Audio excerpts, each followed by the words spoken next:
Hi, welcome to Friday Night Chats with Garage Geek. I hope everybody is doing well. Um, it was an interesting week for me. I don't know about for you. I can see I'm doing my beard again. I think I need to trim this.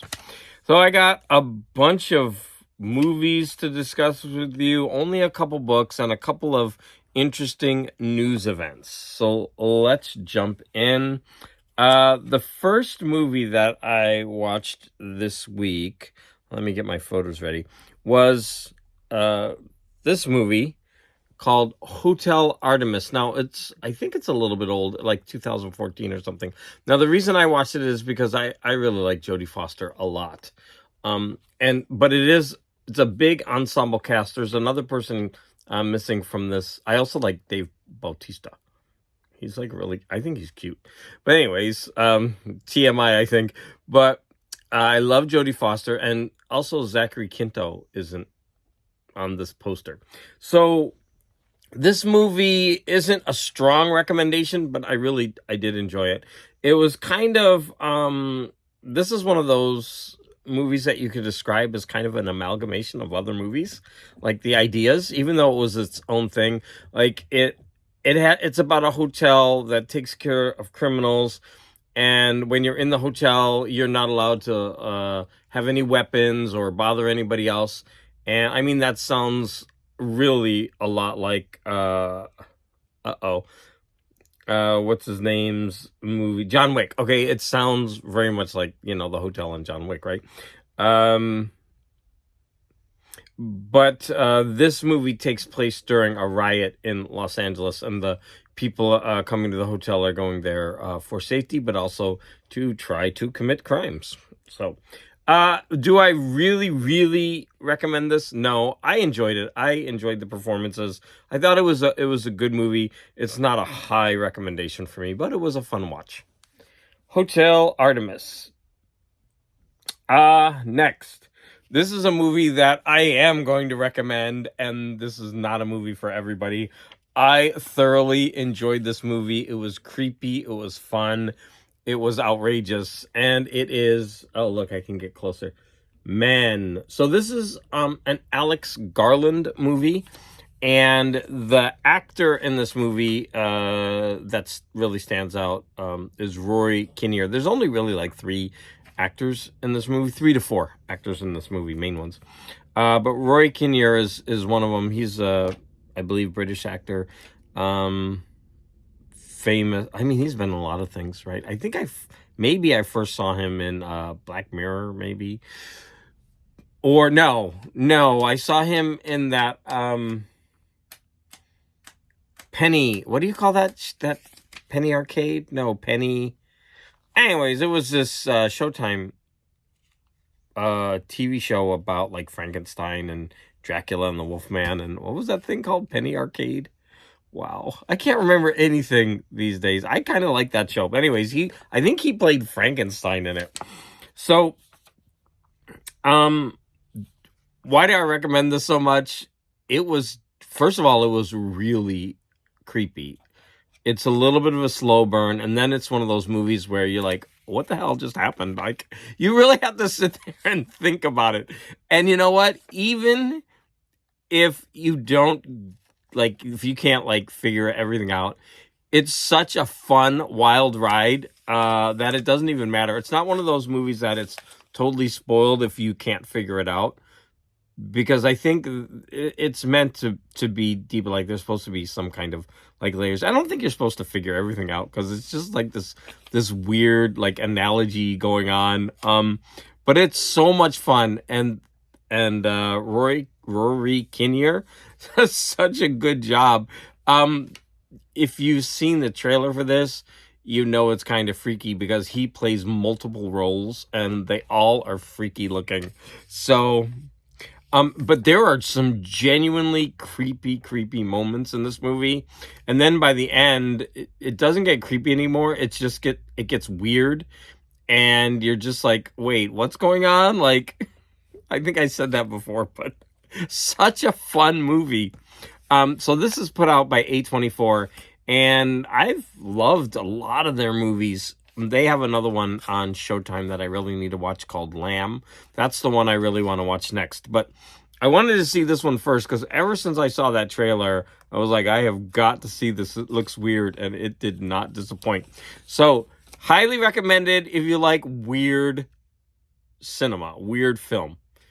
If you like horror movies, I don't know if you'll like this all the way through, but it definitely has some really good creepy moments in it, which you should watch for that, right? And then in this week, I kind of was on an old movie kick, and I started just clicking on some random movies that I saw, and they ended up being a lot of like really bad B movies. So the first one was from 1976, and it was called God Told Me To. And so I was like, God told me to. I just have to watch that just for the title. Like, what did he tell you to do? So the premise of this one is this guy keeps coming across, he's a police officer, and he keeps coming across all these crimes, and like the last thing that people say after they do these horrible things is like, oh, God told me to. And so the rest of the movie, he's like trying to figure out, you know, like what's going on. And this movie gets so weird. So weird. And I mean, I don't even know if I can explain it. It's got some weird stuff in it. For example, he meets his supposedly, I can't call him a brother. He meets another being that is his sibling. And it doesn't have a sex, except it's got a giant vagina on the side of it. And he wanted his brother to it wanted his brother to impregnate him, like in the side. It was the funniest thing. And seriously, they showed it pulsating and everything, and showed close-ups. I was shocked that they put that in a movie from 1976. But that's just one weird thing in this movie. This movie is crazy. And in fact, I looked it up afterward, and this movie I would not call good by any stretch of the imagination, but it was just weird and wacky, and just like, you're like, wait, what? But it's like, I think it bombed at the time, right? But since, it's got this cult following, but it's also been put on some lists of very, very influential movies. Like, I could see this movie influencing Cronenberg for sure. Like, I could see that. But it was put on like one of the most amazing movies that like is so influential, and I don't see that from this movie. But you know, over time, who knows what influences. I'm surprised a lot of people actually saw this movie. It was so like cheesy bad movie, like B movie bad. But I'm glad I watched it. It was just like weird fun. God Told Me To. All right, let's go on to the next one. Okay, the next one was called War of the Deep. And the weird thing about these movies, a lot of them, they always have two names. Like, here's the other name, War Gods of the Deep. Now, this actually had, there he is, Vincent Price and, what's that guy's name now? Okay, I'm drawing a blank. But kind of I think a B movie sex symbol. What's his name? Dang it, I'm forgetting his name. But anyways, I think he played Divine's husband in that one movie. I can't remember anything. But anyways, it had Vincent Price in it, and that didn't save this movie. This movie was so bad. It was like, so it was supposed to be like, I think it was trying to play off the success of Journey to the Center of the Earth, or one of those undersea movies, but oh, it failed. It was just bad. It was bad. I mean, it was so like gimmicky. There were like these weird underwater creatures, and then there was this like underground temple, and Vincent Price was like the madman ruling over the undersea thing, and there was this like volcano getting ready to erupt, and they were like timeless down there. They weren't aging, and it made no sense, and it was dumb. I don't recommend this movie at all. Don't watch it. All right. In fact, I remember reading one of the people said that they walked off the set of this movie because they kept changing it, and they took it from a serious movie, and they kept changing the script, and like they added this character as comic relief. He carries around a chicken a live chicken the entire movie, and they're undersea. It's ridiculous. They're in the water, like walking through the water in these like weird helmets, and I can't get rid of that now. And then that guy's got the chicken in the helmet with him. It doesn't make any sense. So, anyways, the writer, I think it was one of the screenwriters, I think it was a female, she was like, no, I'm out of here. Like, they just took and bastardized her whole script because they wanted to change it and make it more like the Disney movie that had a comic relief character, and basically they wanted to change that script or make it a clone, and she was like, I'm out of here. And rightly so, because this movie is a turd. It's really bad. All right, now the next one was called The Time Travelers, and this one is from 1964, and this one I actually kind of enjoyed, although it had a real lull in the middle. Okay, so the beginning and the end is really interesting. So there's this group of scientists, and they create a window to where they could see the future. There it is. It's right there. But they don't realize, like, they think it's a video screen, but then they're able, like, they mess up the circuits or something. I think they spill coffee on it or something. And they're suddenly able to, like, go through it. And they get trapped in this, like, really far-flung future. I can't even remember how many years. Actually, it wasn't that far in ahead for them. But like all of civilization had broken down, and there were people living like underground, and then on the surface there were these mutants, and it sounds better than it actually is. But what was interesting was, and then they take the whole middle of the movie, and they're in this underground complex, and they just get all like wild and stuff. Like they go on, and like, I mean, they have this scene like the women are sitting there chatting and doing like I don't know what kind of, not sunbathing, but some kind of like sauna bathing in there. And there's this one scene where this woman like goes up to the one guy, and she's like, you come to my quarters afterwards. And the guy was like, wait, what? He's like, okay. So like they were trying to show like how the women were sexually liberated. But it's in a 60s way, because they're still like so sexualized in their uniforms, everything. It was like it was really pretty funny. But what I did enjoy about this was the beginning and the end of the movie. They had like the alternate name of this movie is called The Time Trap, and they get trapped in this loop. And the way they filmed it, I thought was pretty interesting and fun. And the very ending of the movie involves time being sped up and going into a loop. And for, I think it was, what did I say, 1964? I think they did a really good job. And there's another movie that's similar to this. And then they have the TV show, The Time Tunnel.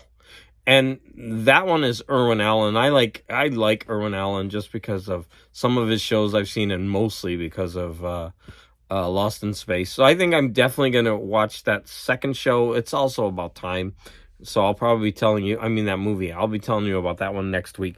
Well, anyways, look at that. Those are some of the androids that those people in the future have working for them.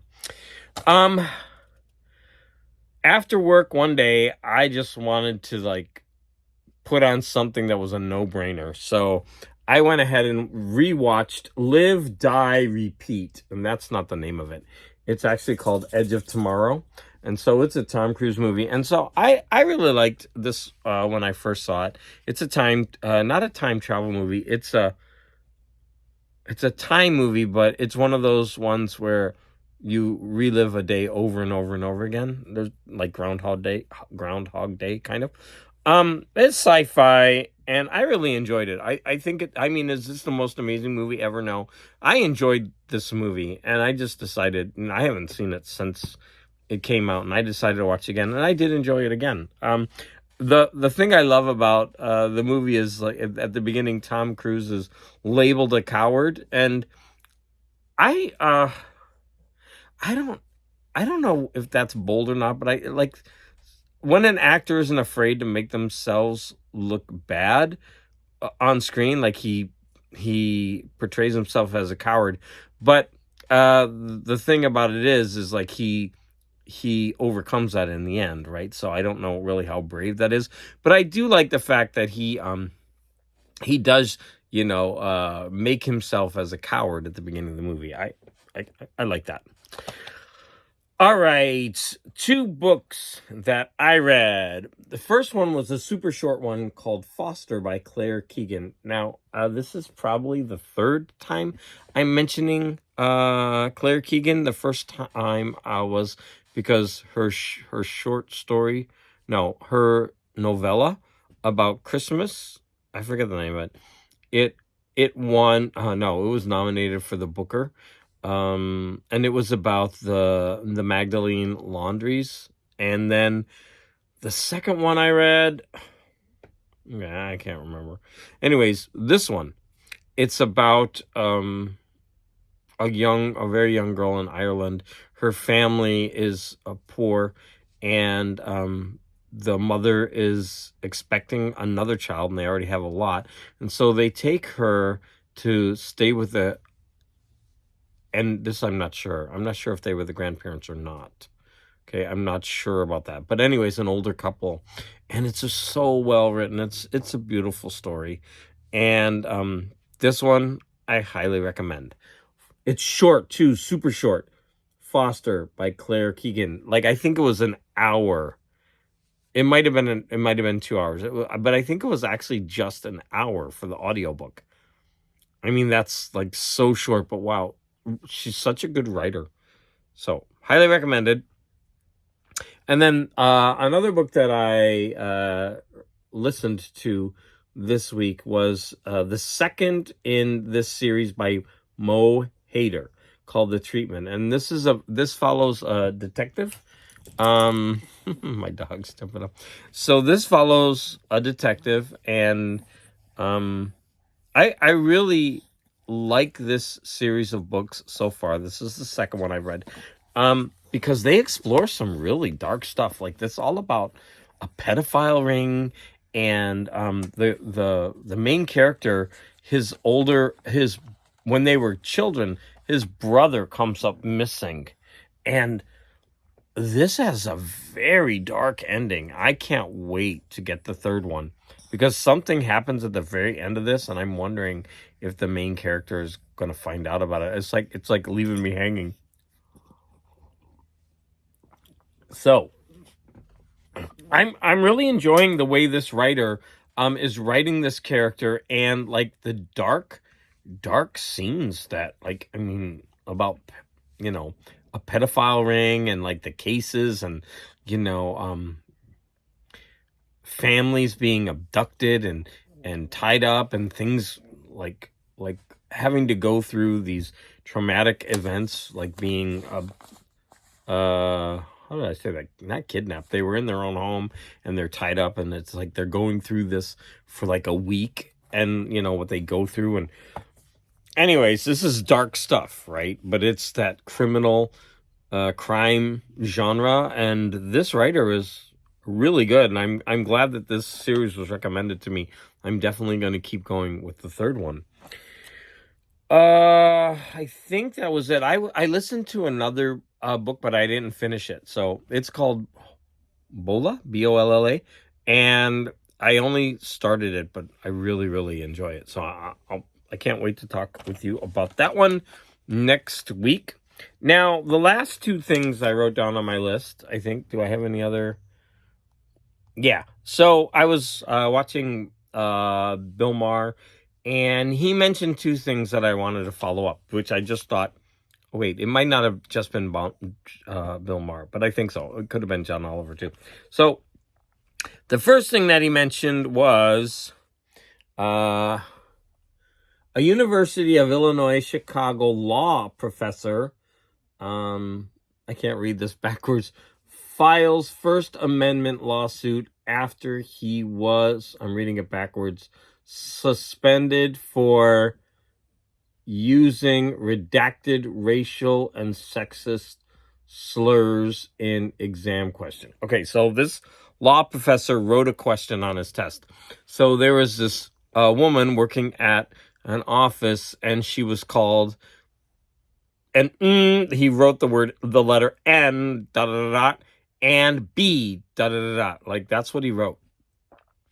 And then I think the rest of the question is, like, how are you going to approach this case, or how are you going to help this person prosecute, or, like, I don't know the rest of the thing. But anyways, the really interesting thing was that Bill Maher equated what happened to this professor, and he cited a few other instances, to what happened with the Cultural Revolution in China, where they they made basically they killed so many people, and if you were a teacher or a professor, if they didn't outright kill you, they shamed you. They put you in public places and beat you, and then they made you go through mind conditioning. What do you call it? Reconditioning.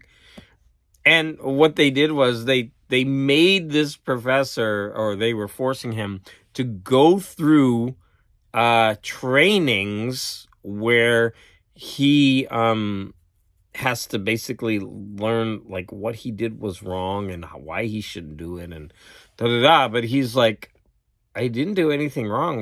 When the students are out there in the field or whatever, they're going to come across real cases where these words are used, and they're going to have to try to prepare a defense for it. So I don't understand, like, I didn't use the full word, but don't I have to prepare my students for these things?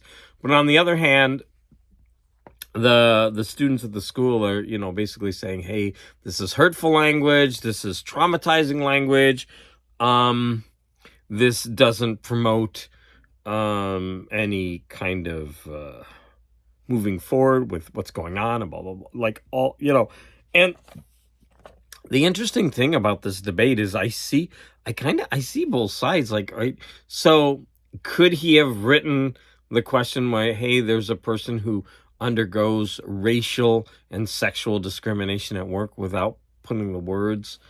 Did he have to absolutely put those, like, N and B?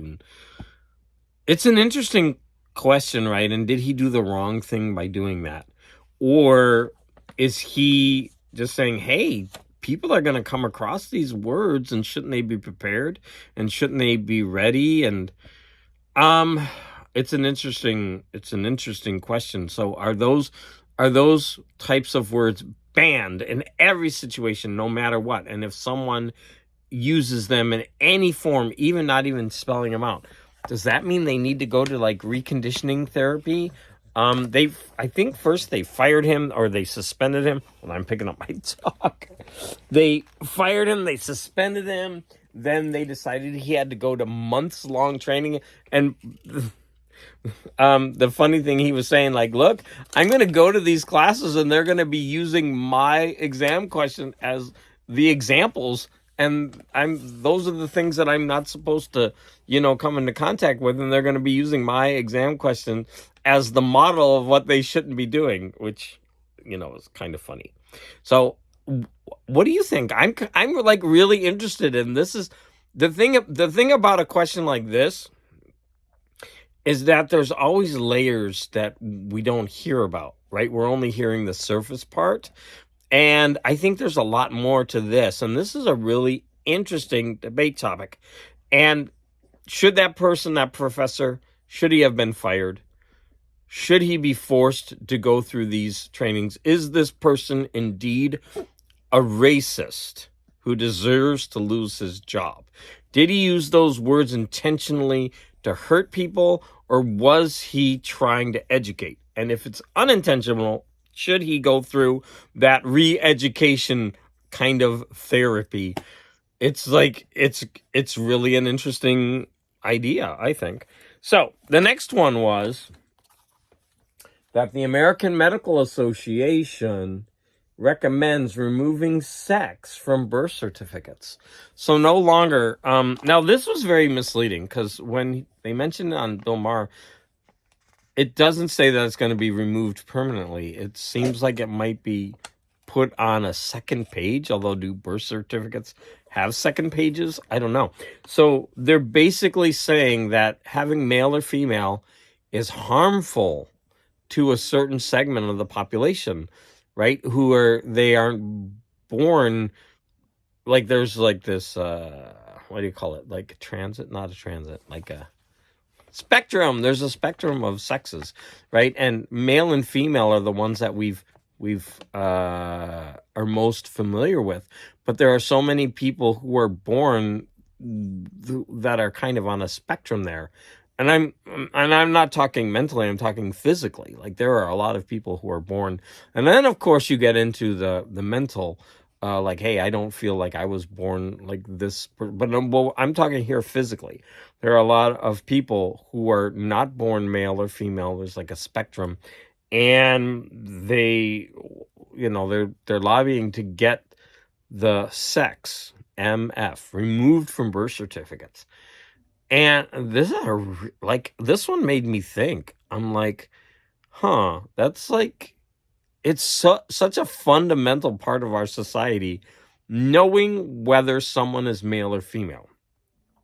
And I've struggled with this with my students, because students, like, I think I mentioned this before, like one student identifies as a different sex, but in the computer, it's the name of the person has changed their name, but there's like 30 kids in the class.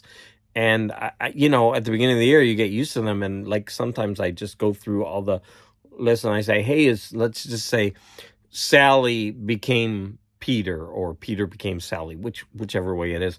And so sometimes when I'm doing roll, I would forget, and I say Sally, and then like that, I remember the student, I did that, forgetting that the student had asked me to call him or her by the other name. And of course I profusely apologized. I said, it was never my intent to do that to you. I just forgot, and I was looking at a list. And so, I didn't mean to do that. I respect, your choice, but at the same time, the student shouldn't get mad at me because the student's name isn't changed in the computer and I didn't do it intentionally, right? It wasn't like it was more of an oversight, because I have, I've got a lot of names on a list, and I got to figure out who's absent and who's present so that I can move the lesson forward, right? Certainly when I'm looking at the student, I wouldn't make that mistake, because, right, the student's right in front of me, I would know, oh, blah, blah, blah. But that's, this has happened to me like numerous times, right? And especially it's really bad recently because of the masks. So many kids are still wearing masks. I have students, I've never seen their faces. They wear them still, like, all the time. And I've never, like, after we came back for a couple months, some students slowly started removing them. And I was like, oh my gosh, this is the first time I'm seeing your face. Like, it's weird. Like, these kind of things are still happening, but there are still students. I've taught them, I don't know, right? This is the second semester. It's like, there are a couple of students, I would say probably 5 to 10, that I've still never seen their faces, right? And then the thing is, they get upset if I can't remember their names, but to me, there's no face to put a name to. And so the students get mad when we can't remember their names, but then, like, I'm never allowed to see their faces. And I know this is I'm going like jumping topics, but I remember when I taught in Kuwait and Saudi Arabia, this wouldn't have happened, but when I was in Kuwait, there were females in the classes, and I was teaching English, but the females came in full oh, I forget the name. Not hijabs. Are they called hijabs? Like full head hijab. And they just have like not a wire mesh, but like a mesh that they talk through. And like there were a few of them in the class, so I was like, I couldn't tell them apart. Like they're just like like I couldn't remember which one was which. Like how do you do that? I don't know. So anyways, it was bad enough with just a mask. I can't even tell like the students' name. I couldn't remember. So I got way away from this gender issue, but I'm just saying that there's some kind of really interesting items that come up from this, because the article mentioned that race was removed from birth certificates. I'm not sure if that's true. I think my birth certificate says, Caucasian, whatever. I don't know about the modern ones, but I guess according to this article that because race, there was so much prejudice against people because of their birth, because of their race or background, that was removed from birth certificates. And the argument is, hey, there's so much prejudice against so many people who, for whatever reason, that it should be removed. And it's so weird, right? Because it seems like such a fundamental part of the birthing process. But then again, I guess when race was there, I probably would have argued, hey, that's a fundamental part, right, of who we are. It's like our race is so important to who we are. But then again, with everything going on, so many people have mixed race. That's hurting a lot of people too, right? Because it's like you can't check all these boxes if you have, a lot of different races, and I guess that's hurting people too. So, basically what I'm saying is this is like a really interesting topic, and I would love to dive in more on this one because me, moron, the thing is about these, I like to research some more, because you just hear about them and you get like a minute or two soundbite, but you don't get all the background that's going on and all the different controversies and why this is important. And so I actually like when, for example, John Oliver, he will do an entire show on one of these things, and he will break it down, and like he'll go in depth for about at least 20 minutes, 15 to 20 minutes on one of these topics. And everybody, that is my show for today. Again, please leave any comments in the chat, and I'll probably make a couple videos this weekend. I didn't make any videos during the week. I kind of just chilled and relaxed. I'm kind of taking like a slow breather from YouTube, so I might make a couple of videos this weekend. I know I have to make one for DJ Trish, because I'm making the second video of her VCLT that she sent me.